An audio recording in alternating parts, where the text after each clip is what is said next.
ডিগবাজি ছাড়া সিডনিতে আর কি করছেন জায়েদ? বিনোদন অঙ্গনে ভাইরাল ম্যান হিসেবে পরিচিত জায়েদ খান যেন দিন দিন দারুণ ব্যস্ত হয়ে পড়েছেন। এই দেশে তো এই বিদেশে। কখনো সাকিব আল হাসানের সঙ্গে বিজ্ঞাপন করছেন, আবার উড়াল দিচ্ছেন বিদেশে।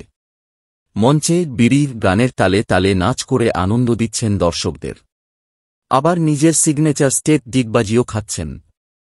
একসময় শিল্পী সমিতি নিয়েই বেশ আলোচনায় ছিলেন জায়েদ খান। তবে এখন বিজ্ঞাপন, প্রমোশন থেকে শুরু করে স্টেজ শো, শোরুম উদ্বোধন আর নতুন নতুন কর্মকাণ্ড করে মানুষকে হাসাচ্ছেন তিনি।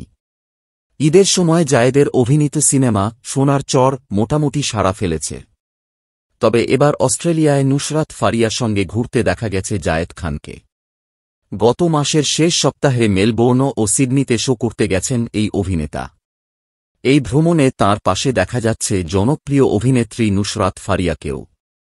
সেখানে একই মঞ্চে শো করেছেন দুজন। সেখানে ডিগবাজিও দিয়েছেন জায়েদ খান। পাশাপাশি বিভিন্ন জায়গায় দলবল নিয়ে ঘুরতে দেখা গেছে তাঁদের। সেসব মুহূর্তের ছবি ফেসবুকে পোস্ট করছেন দুজনই। এবার এক ছাতার নিচে দাঁড়িয়ে আছেন জায়েদ ও নুসরাত।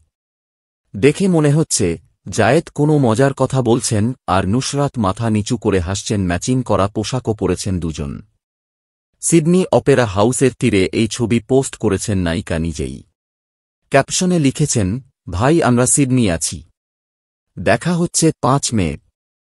ছবিটি পোস্ট করতেই মুহূর্তেই ভাইরাল হয়ে যায়। লাইক, কমেন্ট আর শেয়ারের বন্যা বইছে। অনেকে মন্তব্য করছেন, জায়েদ ফারিয়া জুটি হলে মন্দ হয় না। 1 মে দেশে ফেরার কথা আছে তাঁদের।